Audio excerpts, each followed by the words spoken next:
ओम शांति। 8 फरवरी 2022 बाबा के आज के महावाक्य हैं। बाबा समझाते, मीठे बच्चे, एक बाप ही है जिसकी अपरम अपार महिमा है। बाप जैसी महिमा और किसी की भी हो नहीं सकती। प्रश्न है, तुम बच्चों को इस पढ़ाई का बहुत बहुत कदर होना चाहिए। क्यों? बाबा समझाते, क्योंकि सारे कल्प में एक ही बार बाप परम धाम से पढ़ाने के लिए आते हैं। मनुष्य पढ़ने के लिए भारत से विदेश में जाते, ये कोई बड़ी बात नहीं। यहाँ तो पढ़ाने वाला कितनी दूर से आता है। तो बच्चों को पढ़ाई का बहुत कदर होना चाहिए। थोड़ी दिक्कत भी हो तो हर्जा नहीं। तुम्हारे स्कूल गली गली में बनने चाहिए, नहीं तो इतने सब पढ़ेंगे कैसे? बाबा का परिचय तो सबको मिलना है ज़रूर। तो कितनी दूर परम धाम से बाबा रोज़ हमें पढ़ाने आते हैं। बाबा कहते हैं, इस बात को ही यदि हम याद रखें तो इस पढ़ाई का कितना कदर हो जाए हमें। ओम शांति। मीठे मीठे बच्चे कहते हैं, ये कौन है? ये कोई साधु सन्यासी मनुष्य तो नहीं है, ये तो और चीज़ है। मनुष्य को तो झट पहचान ले, फलाना साधु सन्यासी है। नाम लेकर कहेंगे फलाना महात्मा है। ये सिर्फ बच्चे जानते हैं। बच्चा कहा जाता है आत्मा को। आत्मा ही सब जानती है, शरीर नहीं। आत्मा ही कहती है ये फलाना है, ऑर्गन्स द्वारा जानती है। अगर आत्मा ना हो तो ये आंखें काम ना कर सके। सब कुछ आत्मा ही जानती है। अभी तुम बच्चों को आत्म अभिमानी बनाया जाता है। आत्मा कहती है, इन कर्म इंद्रियों से फलाना कर्तव्य करता हूँ। वास्तव में आत्मा को मेल कहा जाएगा, फीमेल नहीं। मेल है क्योंकि हम सब भाई भाई हैं। अभी तुम नई बातें सुनते हो। ये कौन आया? उनका कोई अपना मनुष्य का रूप नहीं है। तुम जानते हो बेहद का बाप है शिव बाबा, जो इनके द्वारा समझाते हैं। ऐसे नहीं फलाना सन्यासी है, उनकी आत्मा बोलती है। नहीं, मनुष्यों का सारा नाम रूप में अटेंशन जाता है। तुम्हारी बुद्धि समझती है ये हमारा बेहद का बाप है। वे शरीर द्वारा हमको वर्षा देते हैं, राजयोग सिखलाते हैं। ये है सबका बाप, सर्व का पतित्व पावन। सिर्फ मनुष्यों का नहीं, 5 तत्वों का भी है। सर्व की सद्गति करने वाला ऊंचे ते ऊंचा बाप। सृष्टि में महिमा करने लायक है तो एक बाप ही है, दूसरा ना कोई। ना ब्रह्मा विष्णु शंकर की महिमा कर सकते हैं। उनका बर्थडे मनाकर क्या करेंगे? लक्ष्मी नारायण जिसका कंबाइंड रूप विष्णु है, अभी वे कहाँ हैं?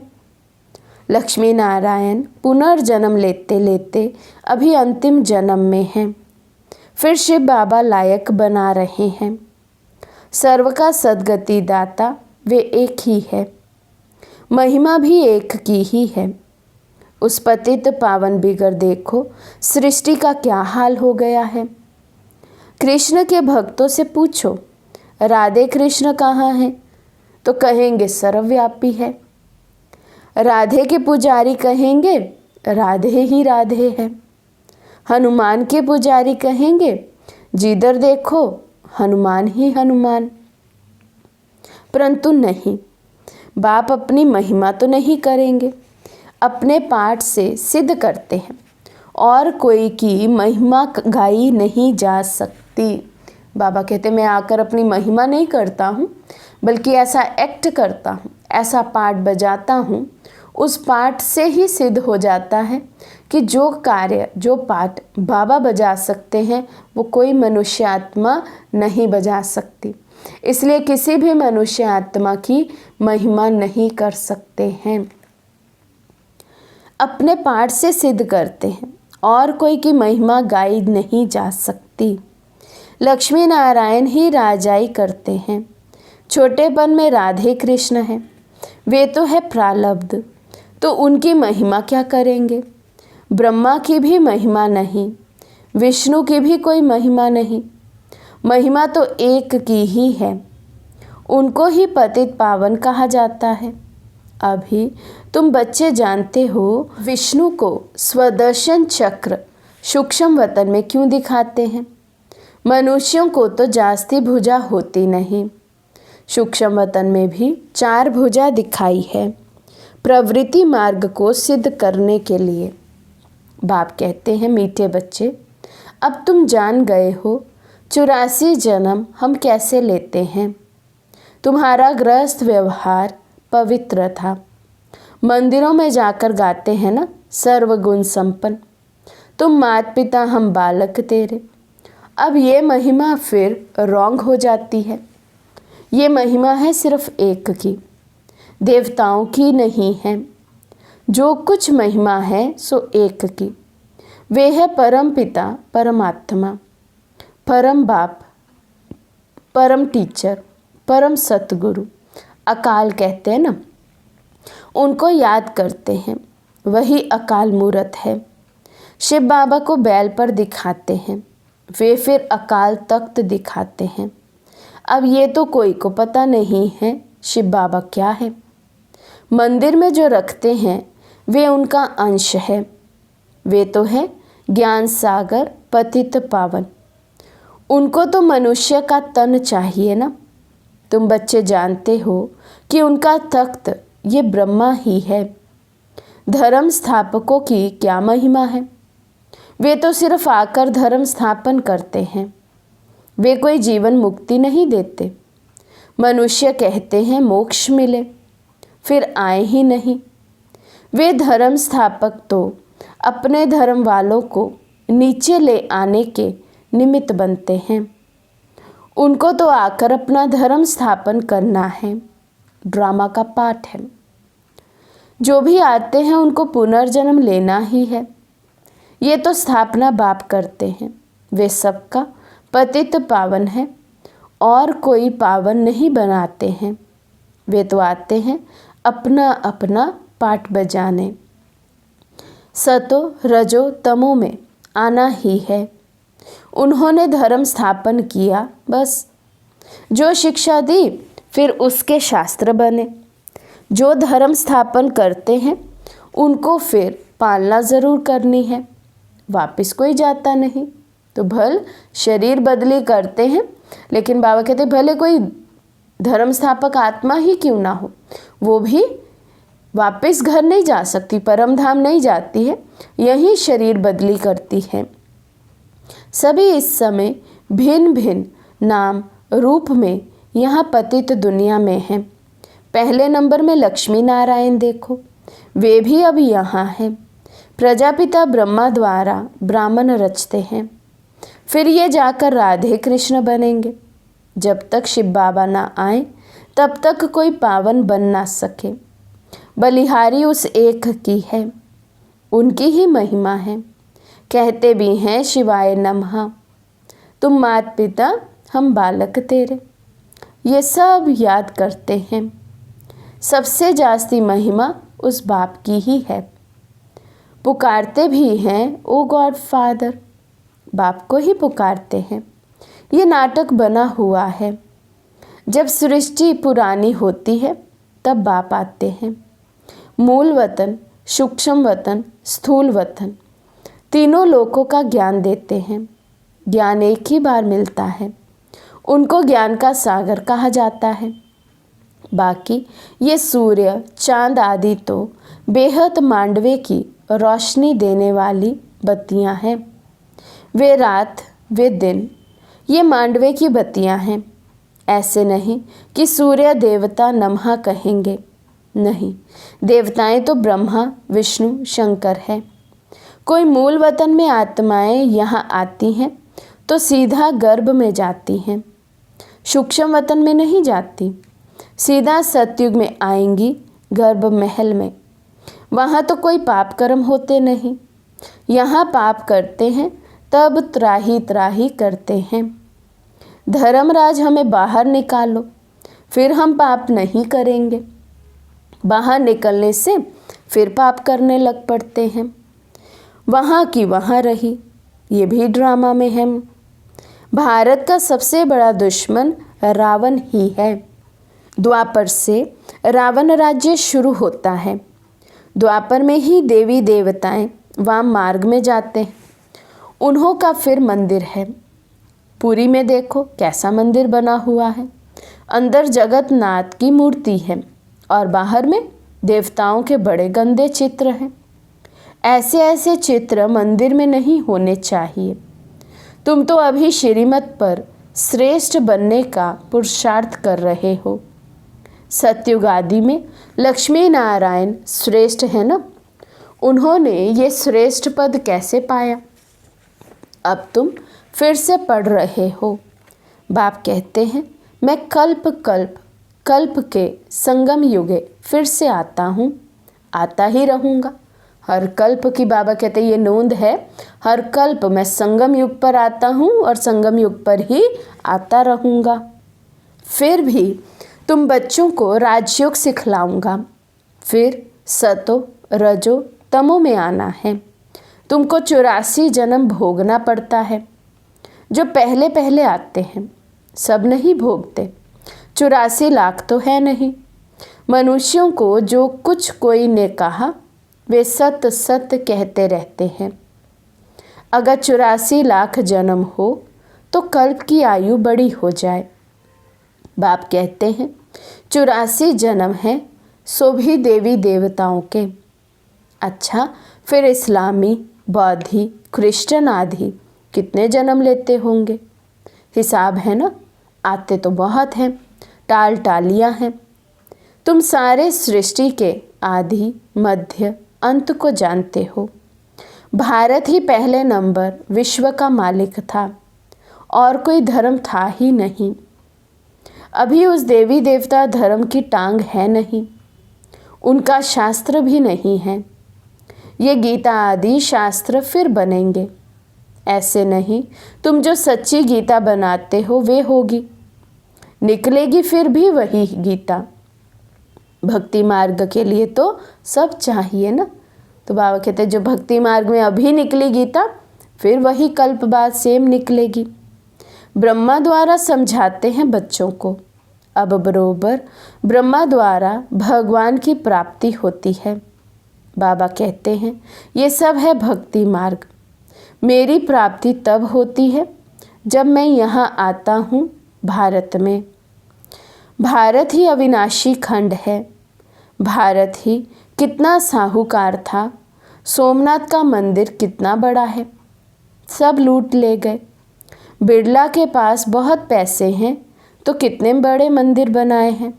बाप कितना अच्छी रीति समझाते हैं, ये और कोई समझा ना सके। ज्ञान सागर बाप जब बच्चों को समझाते हैं तब बच्चे समझ जाते हैं। ये कौन पढ़ाते हैं? ये कोई सन्यासी नहीं, उनका नाम ही है शिव। सब आत्माएं उनके बच्चे हैं। उन्हों के शरीरों के नाम बदलते रहते हैं। इनका नाम ही है एक। कहते हैं मेरा कोई दूसरा नाम नहीं है। तुम तो जन्म मरण में आते हो, देह अभिमानी भी बनते हो। मैं कभी देह अभिमानी नहीं बनता हूँ।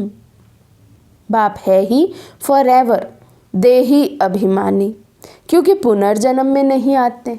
तो शिव बाबा तो जन्म मरण से न्यारे हैं, देह में जन्म लेते ही नहीं। इसलिए बाबा कहते मैं सदा ही देही अभिमानी, सोल कॉन्शियस, कि मैं परम आत्मा हूँ। इस कॉन्शियस में ही वो नेचुरल है बाबा के लिए। शिवरात्रि मनाते हो ना, परंतु रात्रि का अर्थ कुछ भी समझ नहीं सकते। कितनी भूले हैं। अभी है रात, फिर दिन होना है। अब कल्प का अंत अर्थार्थ रात हुई है। सतयुग त्रेता है दिन, द्वापर कलयुग है रात। मुझे आना ही है संगम पर, ये है बेहद की रात और दिन। भगवानुवाच, समझाते हो ये वेला मुख्य है, परंतु शिव बाबा की वेला नहीं ले सकते। वे कब आते हैं पता थोड़ी लगता है। तो ये है बेहद की दिन और रात, इसको कल्प का संगम कहेंगे। बर्थडे भी अगर मनाते हैं तो एक का, शिव बाबा आते हैं फिर चले जाते हैं। उनका ना जन्म है और ना ही मौत है।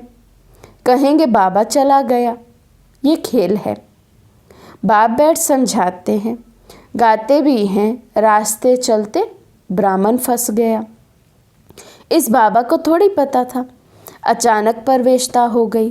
पहले थोड़ी मालूम पड़ता है, धीरे धीरे मालूम पड़ता है कि ये बाबा का काम है। इस ज्ञान यज्ञ से विनाश ज्वाला प्रज्वलित होती है। बेहद के यज्ञ में बेहद की सामग्री स्वाहा होनी है। बेहद बाप का ये यज्ञ है। इनके बाद फिर कोई यज्ञ नहीं रचा जाता है। भक्ति मार्ग ही खल्लास हो जाता है।